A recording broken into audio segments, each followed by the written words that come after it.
Ina Podcast.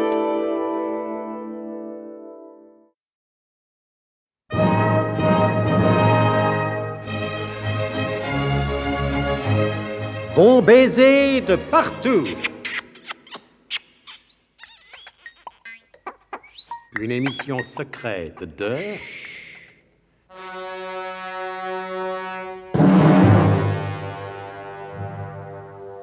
Donc, le biglotron, piloté par le grand-père du professeur, est venu au secours de nos amis prisonniers de la préhistoire. Seulement, au cours d'un atterrissage acrobatique, le biglotron a subi quelques dégâts.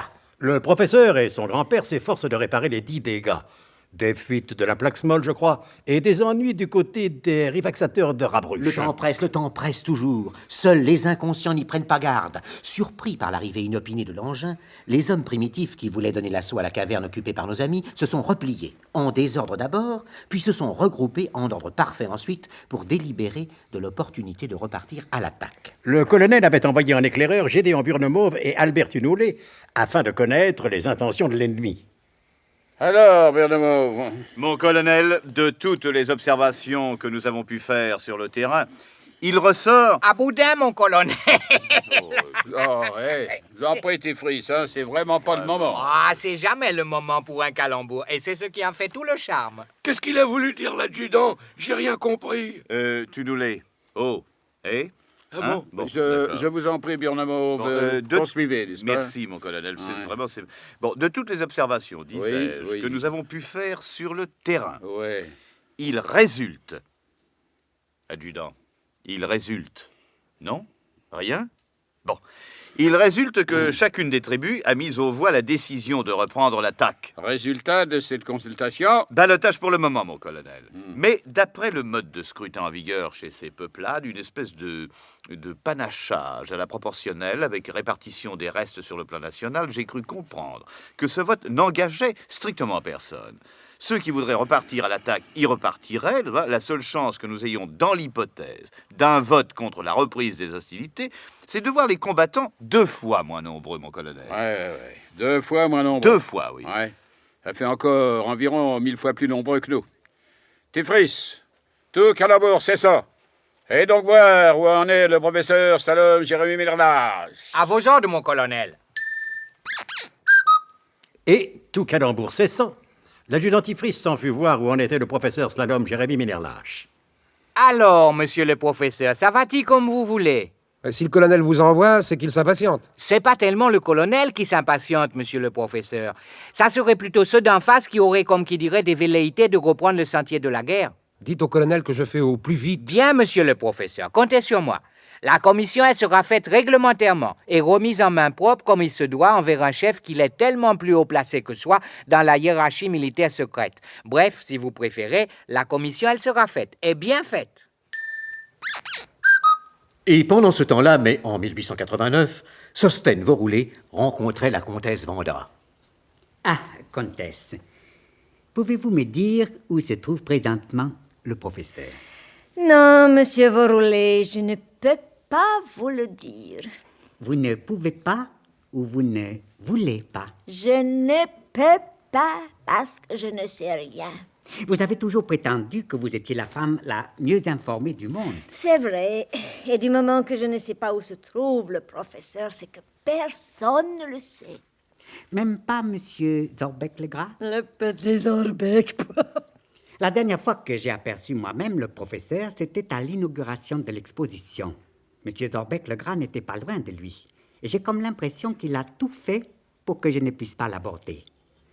Où est Monsieur Zorbec-Legras? Je ne sais pas. Vous ne savez pas grand-chose pour la femme la mieux informée du monde. Monsieur, c'est la première fois qu'on se permet une telle réflexion devant moi. Il faudra vous y habituer. Je suis votre chef. Ne l'oubliez pas. Et maintenant, viens. Ma tonkiki, ma tonkinoise. Et pendant ce temps-là, toujours en 1889, et à Paris. Comment qu'on a vastement bien fait pour être de voyage? Officiel, l'on a vastement bien fait. Tu veux que je te dise, Raphaël? C'est une idée vastement géniale qu'on a eue de pas être de voyage. Et pendant ce temps-là, mais au début de l'ère quaternaire. Monsieur Tenoulet, si j'osais... Mais osez, mademoiselle Émilienne Le Harpon, osez. Parce que si vous comptez sur moi... Vous qui avez l'air de tout comprendre. Vous trouvez, sincèrement, vous trouvez... Mais oui, monsieur Tenoulet, je le dis comme je le pense. Ah bah c'est bien la première fois qu'on me dit un truc pareil. Et une femme encore. Bon, vous qui avez l'air de tout comprendre. Bah, c'est pas la peine de le répéter. J'avais compris la première fois. Oh, c'est vrai, excusez-moi. Mais maintenant que le biglotron est là, qu'est-ce qu'on attend pour quitter ce pays de sauvages? Bah on attend. Bah c'est vrai, ça, qu'est-ce qu'on attend? Et pendant ce temps-là, toujours au quaternaire. Pépé, envoie la clé anglaise. Tiens, fiston. Merci, Pépé. Et non, fiston, peut-être qu'en ajoutant un peu de la Plaxmol... Oh, écoute, faut économiser la Plaxmol, hein. On n'en aura pas de trop pour le voyage de retour. Tu veux un autre évaxateur de rabruche? Peut-être. Oui, tu as raison, tiens. Mais en $69 pour coincer le boostif de Rollvaille, qui a drôlement dégusté pendant le trajet. Oh, dis donc, t'as forcé un peu sur la vitesse, Pépé. Hein. Ah, ben c'est toi qui m'as appelé au secours, fiston. Oh, c'est pas un reproche, Pépé. C'est une constatation. Enfin, espérons que ça va tenir pendant quelques siècles. Oh là.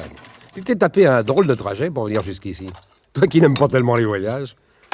Ah, je te jure bien, fiston, qu'une fois rentré chez moi, je ne quitte plus le Pont-Marie. Tournevis, s'il te plaît. Tiens, fiston. Les pinces, Pépé. Les pinces, fiston. Ah, voilà. Coton. Ah, j'ai pas de coton, fiston. Je t'en demandais pas non plus. Je voulais dire que ça va être coton de remettre tout ça en route. Et pendant ce temps-là...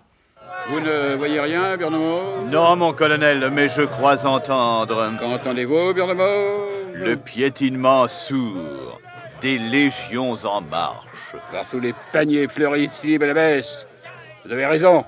Ils remontent à l'attaque.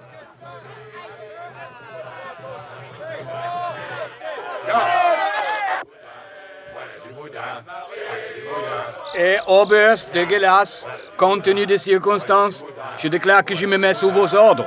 Trop aimable, Wilhelm Ferntag. Je ne vois pas ce que vous pouvez faire pour nous. J'ai mon Luger, et Oberst.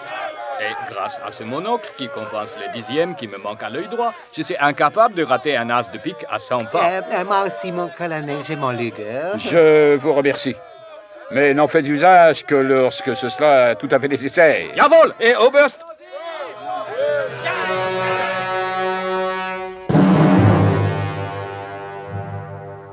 Le professeur Slalom Jérémy Ménerlache parviendra-t-il à réparer le biglotron à temps? Je sais bien que c'est la question que nous nous posons depuis un certain nombre d'épisodes, mais que voulez-vous? Il n'en finit plus de bricoler son infernal bidule. De toute façon, rendez-vous aux prochains épisodes de notre grand feuilleton de suspense et d'espionnage temporel. Bon baiser de la pierre polie. C'était Bon baiser de partout. Une émission secrète de... Pierre Dac et Louis Rognoni. Décryptage et mise en code, Jean-Wilfried Garret.